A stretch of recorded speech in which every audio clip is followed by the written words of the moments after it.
Sahabat-sahabat, hari ini saya ingin meminta satu perkara daripada anda. Saya tahu dalam kalangan yang sedang menonton video ini, ada yang menyokong kerajaan, ada yang menjadi pembangkang, ada yang mengundi Datuk Seri Anwar Ibrahim, ada juga yang tidak pernah mengundinya walaupun sekali, termasuk saya. Bahkan mungkin ada yang setiap hari mengkritik beliau. Itu hak masing-masing. Dalam sebuah negara demokrasi, kita berhak berbeza pandangan. Kita berhak mengkritik kerajaan. Kita berhak tidak bersetuju dengan Perdana Menteri. Itu bukan satu kesalahan. Bahkan dalam banyak keadaan, teguran itu perlu supaya negara ini terus menjadi lebih baik. Sebagai seorang Muslim pula, kita tidak diajar menjadi penyokong yang taksub dan kita juga tidak diajar menjadi pembenci yang melampau. Kita diajar untuk berlaku adil, menerima yang benar sebagai benar dan menolak yang salah sebagai salah, tanpa dipengaruhi oleh rasa suka atau rasa benci kepada seseorang. Tetapi sahabat-sahabat, sejak beberapa hari ini, negara kita sedang hangat memperkatakan isu network school di Johor. Perdana Menteri Malaysia menegaskan bahawa sekiranya benar terdapat warga Israel berada di negara ini, melalui program tersebut, mereka akan dihantar pulang kerana Malaysia sejak dahulu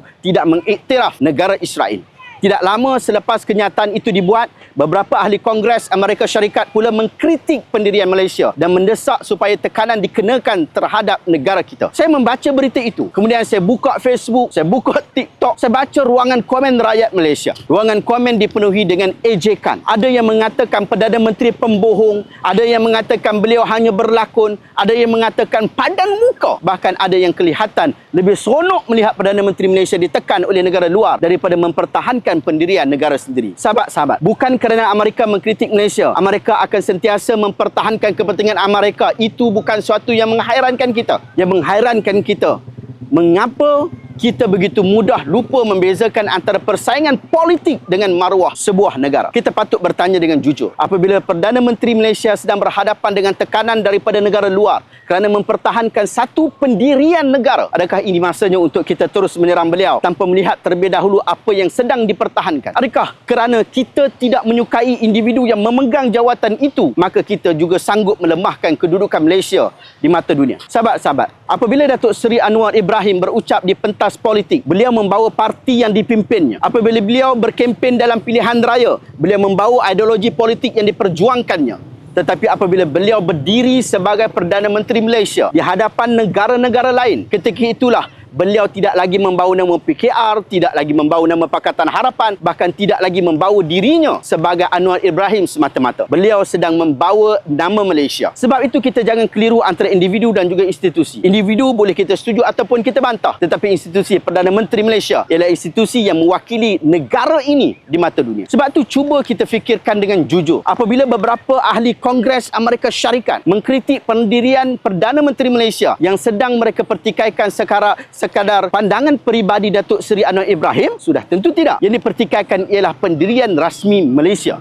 Yang dipersoalkan ialah dasar yang dibawa oleh kerajaan Malaysia. Maka apabila kita terus menyerang individu itu tanpa terlebih dahulu menilai sama ada pendirian yang dibawanya benar ataupun salah, kita sebenarnya sedang mengalihkan perbahasan daripada prinsip kepada sentimen-sentimen politik yang merugikan. Di sinilah kita patut mengambil pengajaran daripada apa yang Allah Ta'ala sebut, wala yajrimannakum syana'anu qaumin ala ta'dilu i'dilu huwa aqrabu littaqwa. Janganlah kebencian kamu terhadap satu kaum mendorong kamu berlaku tidak adil. Berlaku adillah, kerana itulah yang lebih dekat kepada ketakwaan. Surah Maidah ayat yang ke-8. Sahabat-sahabat, perhatikan bagaimana Allah Ta'ala mendidik kita. Allah tidak suruh kita berlaku adil hanya kepada orang yang kita suka, kerana itu mudah. Allah mengingatkan kita supaya berlaku adil ketika hati kita dipenuhi rasa tidak suka. Pada saat itulah keadilan benar-benar diuji. Maka kita patut bertanya dengan jujur, adakah kerana kita tidak suka Datuk Seri Anwar Ibrahim, kita juga menjadi begitu sukar untuk mengakui bahawa dalam isu ini beliau sedang membawa satu pendirian yang telah lama menjadi dasar Malaysia? Kalau pendirian itu bercanggah dengan syarak, tak apa, kita tolak. Kalau pendirian itu menzalimi manusia, kita bantah. Tetapi kalau pendirian itu benar-benar dan selari dengan dasar negara yang sah, mengapa kita begitu berat untuk berkata dalam isu ini saya bersama-sama kenyataan Datuk Seri Anwar Ibrahim?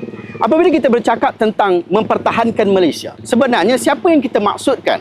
Saya sengaja mengemukakan persoalan ini kerana saya bimbang terlalu lama kita tenggelam dalam perselisihan politik sehingga kita terlupa siapa sebenar yang kita panggil sebagai Malaysia. Malaysia bukan sekadar sebuah kerajaan. Malaysia bukan sekadar ada seorang Perdana Menteri di situ yang bernama Anwar Ibrahim. Ia bukan parti politik. Dari sudut undang-undang, Perlembagaan Persekutuan telah menetapkan dengan jelas siapakah yang menjadi warga negara Malaysia. Sahabat-sahabat, dari sudut undang-undang, Perlembagaan Persekutuan telah menetapkan dengan jelas siapa yang menjadi warga negara Malaysia yang patut mempertahankan maruah kita bersama. Perkara 14 Perlembagaan Persekutuan menjelaskan siapakah yang menjadi warga negara melalui kuat kuasa undang-undang. Maknanya yang menentukan seseorang itu rakyat Malaysia bukan pada warna kulit dia, bukan keturunannya dan bukan asal usul nenek moyangnya. Yang menentukannya ialah kewarganegaraannya menurut perlembagaan negara ini. Sebab itu apabila seseorang menjadi rakyat Malaysia, maka di bumi inilah dia membina kehidupan. Di bumi inilah dia mencari rezeki, membesarkan anak-anak, menyumbang kepada masyarakat, mempertahankan keamanan negara dan meletakkan harapan untuk masa depan keluarganya. Maka apabila kita bercakap tentang maruah Malaysia, kita sebenarnya sedang bercakap tentang maruah seluruh rakyat Malaysia. Sebab itu orang Cina di Malaysia, tanah airnya bukan negara Cina. Tanah airnya adalah Malaysia. Orang India di Malaysia, tanah airnya bukan negara India. Tanah airnya adalah Malaysia. Orang Siam di Malaysia, tanah airnya bukan negara Siam. Tanah airnya adalah Malaysia. Bahkan orang Jawa, orang Bugis dan orang Minang, mereka bukan orang Indonesia. Mereka adalah rakyat Malaysia yang berdaulat. Begitu juga keturunan-keturunan Said yang memegang nama-nama Said dan juga Sharifah. Mungkin salah silah keturunan mereka sampai ke Hadramaut, mungkin sampai ke Yaman, mungkin sampai ke Syria, mungkin sampai ke tanah Arab, Arab Saudi. Tetapi hari ini tanah air mereka bukan tanah Arab, bukan Yaman, bukan Syria, bukan Arab Saudi. Mereka adalah rakyat Malaysia yang berdaulat. Begitu juga saudara-saudara kita daripada kaum Iban, Bidayuh, Kadazan, Dusun, Melanau, orang asli dan seluruh anak watan Sabah dan Sarawak. Mereka mungkin datang daripada latar belakang budaya yang berbeza, bertutur dalam bahasa yang berbeza dan mewarisi adat yang berbeza. Namun apabila mereka diiktiraf sebagai warga negara menurut Perlembagaan Persekutuan, mereka berdiri bersama kita di bawah satu nama yang sama, iaitu rakyat Malaysia. Sahabat-sahabat, saya teringat kepada satu detik yang sangat besar dalam sejarah umat Islam. Saat Rasulullah SAW wafat, umat Islam sedang berada dalam keadaan yang sangat genting. Kesedihan menyelubungi Madinah. Dalam keadaan itulah timbul perbincangan. Siapakah yang paling layak memimpin umat Islam selepas kewafatan baginda Rasul SAW?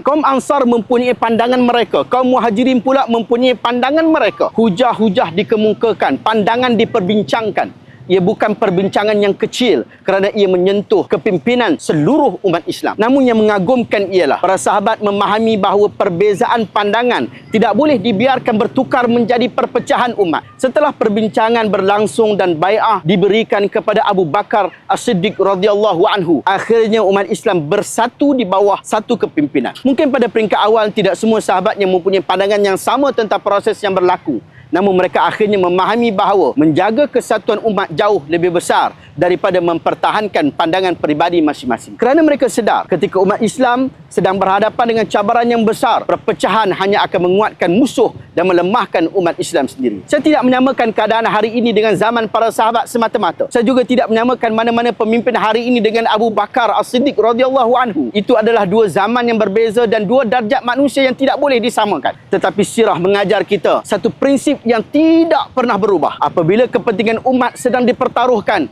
janganlah kita membiarkan perselisihan sesama sendiri menjadi sebab kekuatan umat menjadi lemah. Sebab itu Allah SWT sebut, wa ati'ullaha war rasul wa la tanaza'u fatafshalu wa tazhaba rihukum wasbiru innallaha ma'as sabirin. Taatlah Allah dan Rasul dan janganlah kamu membantah sehingga kamu menjadi lemah dan hilang kekuatan kamu. Bersabarlah, sesungguhnya Allah bersama dengan orang-orang yang sabar. Surah Al-Anfal ayat 46. Pada masa yang sama, Allah juga mengingatkan kita supaya jangan sekali-kali membiarkan rasa benci merosakkan keadilan. Allah Ta'ala sebut, وَلَا يَجْرِمَنَّكُمْ شَنَآنُ قَوْمٍ عَلَىٰ أَلَّا تَعْدِلُوا i'dilu huwa aqrabu littaqwa. Janganlah kebencian kamu terhadap satu kaum mendorong kamu berlaku tidak adil. Berlaku adillah, itulah yang lebih dekat kepada takwa. Surah Maidah ayat 8. Sebab itulah dalam isu ini, saya memilih untuk berdiri bersama pendirian negara yang sedang dibawa oleh Perdana Menteri Malaysia. Bukan kerana saya menganggap seorang Perdana Menteri itu maksum. Bukan kerana saya taksub kepada mana-mana parti politik. Bahkan kita tidak pernah memakai baju politik mana-mana. Tetapi kerana saya percaya, apabila pendirian itu benar, apabila ia selari dengan dasar negara dan tidak bercanggah dengan syariat Allah, maka menjadi tanggungjawab kita untuk tidak menjadi penyebab negara sendiri dilemahkan di hadapan dunia.